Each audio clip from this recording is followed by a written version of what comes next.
Let's mic बयानबाजी। लज्माइक बयानबाजी। सांसद पप्पू यादव ने धीरेन्द्र शास्त्री को कथावाचक मानने से इनकार कर दिया है। शास्त्री के तिरंगे वाले बयान का हवाला देते हुए यादव ने कहा कि चोर उचक्कों को कथावाचक नहीं कहना चाहिए। पप्पू यादव ने कहा कि देश को कृष्ण शिव, गुरु नानक और डॉक्टर अंबेडकर के रास्ते पर चलने की जरूरत है। धीरेन्द्र शास्त्री जी ने कहा है कि अगर तिरंगा में अगर चांद आ जाएगा तो भारत समझिए सुरक्षित नहीं रहेगा। ये कौन है धीरेन्द्र जी? कथावाचक। अब चोरों उचक्का को कथावाचक बना रहे हो। ओशो है क्या? आचार्य राम मूर्ति है क्या? वो जो बाबा हैं हमारे बहुत प्यारे, हंसते हैं बहुत, परमानंद, क्या नाम है? परमानंद जी। ऐसे बाबा की इज्जत करो।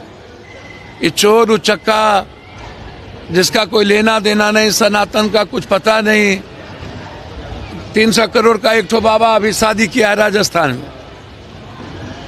ऐसा भारत को कर्मवादी बनने दो ना, कृष्णवादी बनने दो, शिववादी बनने दो, गुरु नानक के पद पे चलने दो, बुद्ध के पद पे चलने दो, अम्बेडकरवादी बनने दो।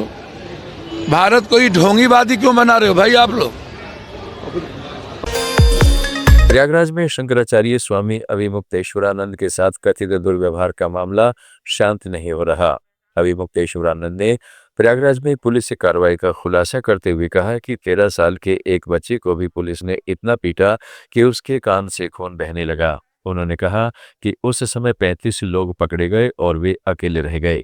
अध्ययन करने के लिए आया है, इसको ले जाकर के पीट रहे थे। इसके गले में ये पीला पहचान के लिए दुपट्टा छपा था।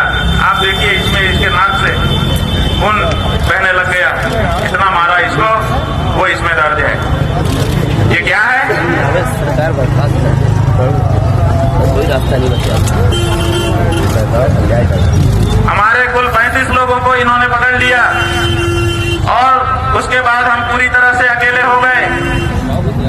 जब हम पूरी तरह से अकेले हो गए, यहीं से समझ में आता है कि आखिर अकेला क्यों करना चाहते थे। इन्होंने अकेला कर दिया हमको कहते थे नीचे उतरो।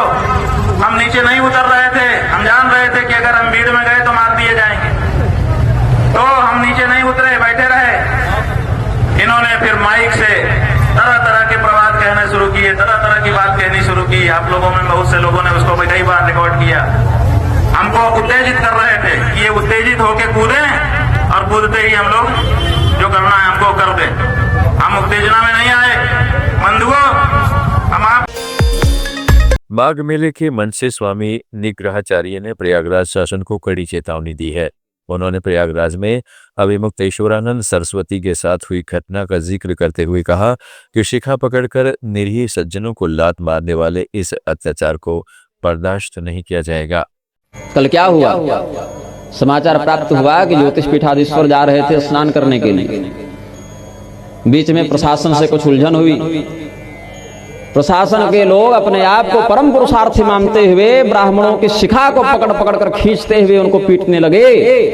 वृद्धों के ऊपर प्रहार हुआ। उनकी शिखा को पकड़कर नहीं, समस्त धर्म की, हम सबों की शिखा को पकड़कर खींचा गया है। अगर प्रयागराज के आरक्षियों में वह पौरुष विद्यमान है तो हंस तीर्थ में जाकर उसको मुक्त क्यों नहीं कर रहे हैं? आज मैं हंस तीर्थ गया था संध्या वट इत्यादि का दर्शन करने के लिए, तो वहां पर क्या देखा? अवैध कब्जा इतना अधिक है। मुख्य गेट पर सत्यम योगी ने क्रिया योग संस्थान का नाम पर लिखवा दिया है कि जो गीता का ज्ञान महाभारत में भगवान श्री कृष्ण ने अर्जुन को दिया, वही कालक्रम से ईसा मसीह को प्राप्त हुआ, वही सेंट पॉल को प्राप्त हुआ, वही बाकी ईसाई अनुयायियों को प्राप्त हुआ।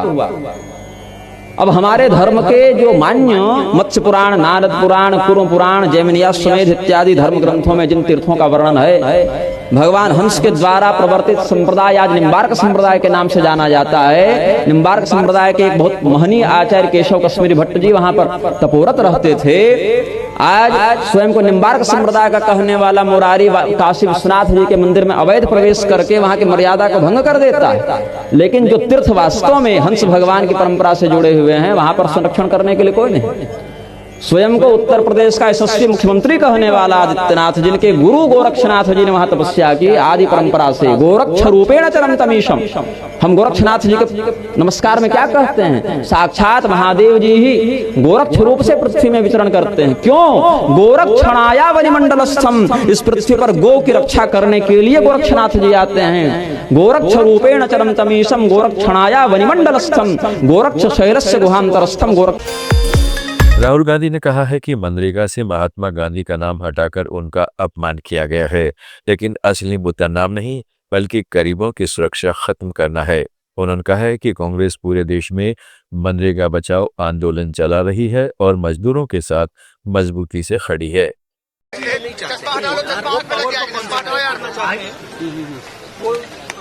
पावर को अपने हाथों में लेना चाहते हैं और ब्यूरोक्रेसी चश्मा हाथ में लग जाएगी, चश्मा हटा लो, और वो गरीबों को भूखा मारना चाहते हैं। प्रयागराज में मेन बात नाम बदलने की नहीं है, अपमान किया है गांधी जी, एक दो लोग ले लो तो आ जाए। उससे भी बड़ी बात कि जो हमारी गरीब जनता है उनका जो प्रोटेक्शन था वो हटा दिया गया है, और जो हमारी थर्ड टियर गवर्नमेंट की थी, जो डेमोक्रेटिक जड़ है एक प्रकार से, उसको काटा गया है।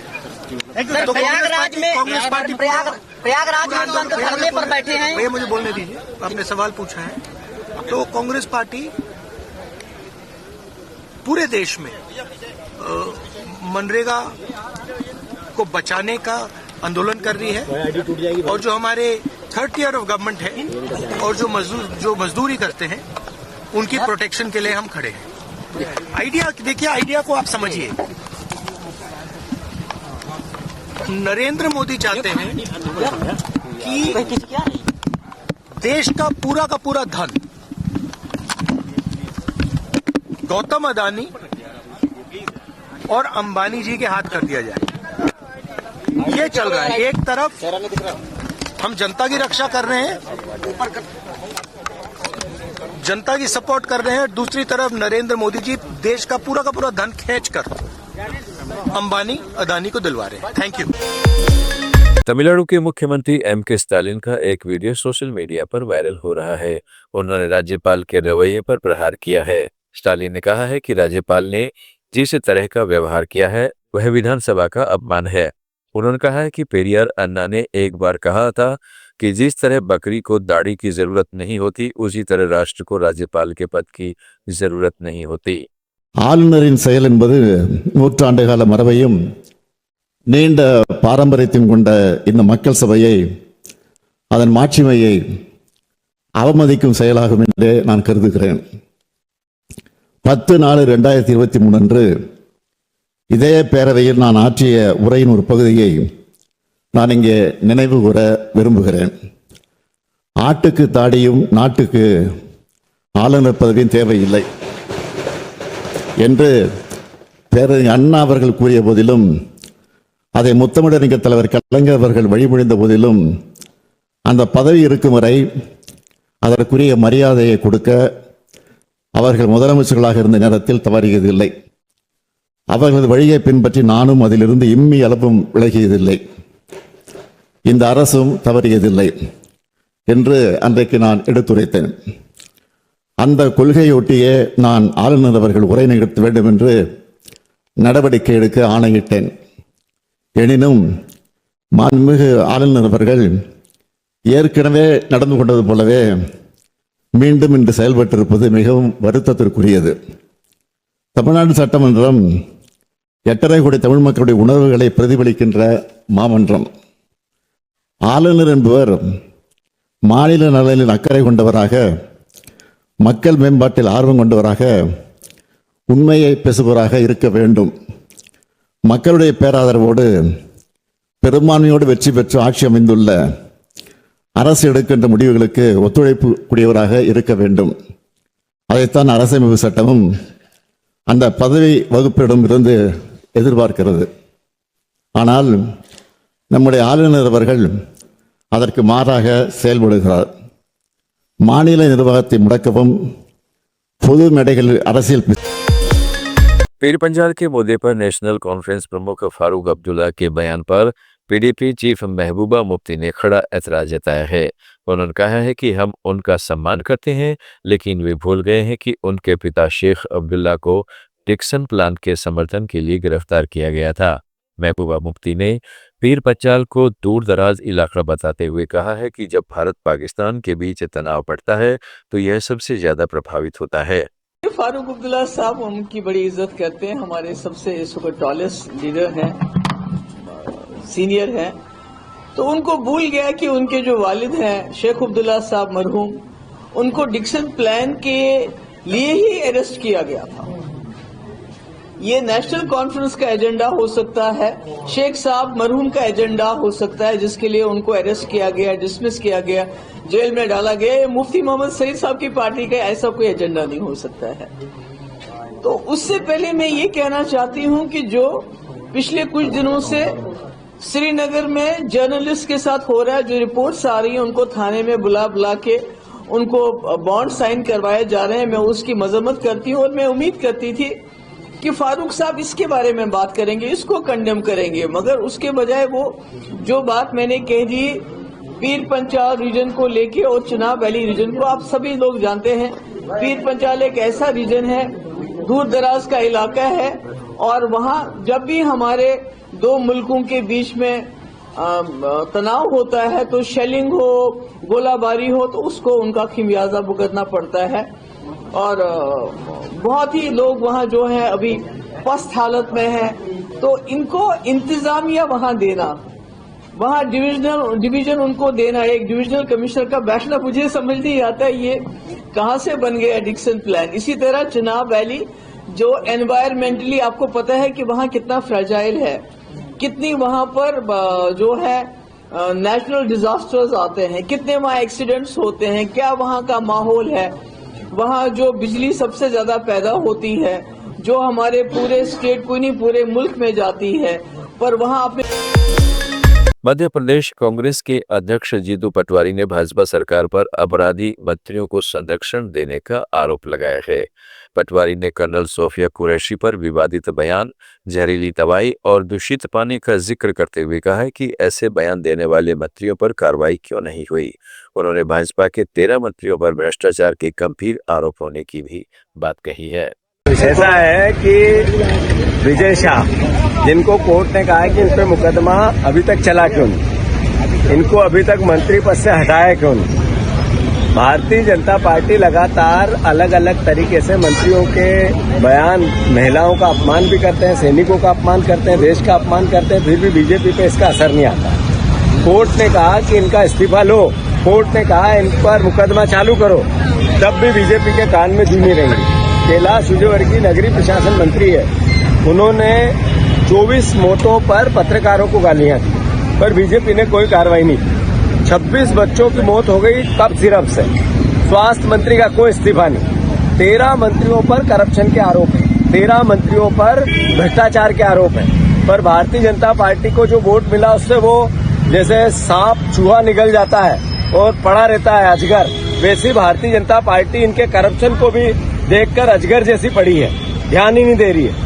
हम सब मध्य प्रदेश वासी देख रहे हैं, किसान परिवार के लोग देख रहे हैं मध्य प्रदेश के युवा। मैं मानता हूं ये सब बातें घोतक है इस बात की कि रावण का राज नहीं रहा, अहंकार की पराकाष्ठा के बाद इनका राज कैसे रह सकता है, सही है कि गलत? तो इस बार फिर से सुभाष यादव के राज में जैसे कांग्रेस आती थी वैसी ही कांग्रेस आने वाली है। धन्यवाद सर। ये बयानबाजी में आज इतना ही, जुड़े रहिएगा लेट्स माइक के साथ। आप सुन रहे थे let's make more than radio.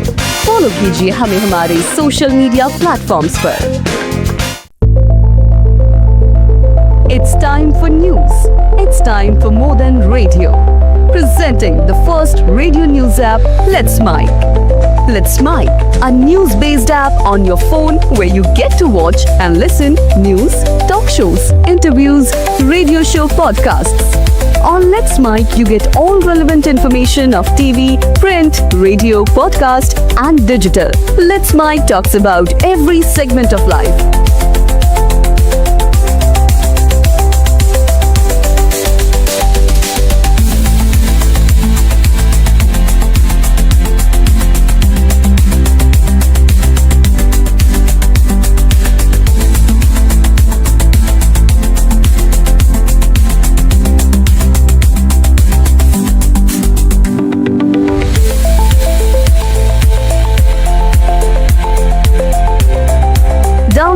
app now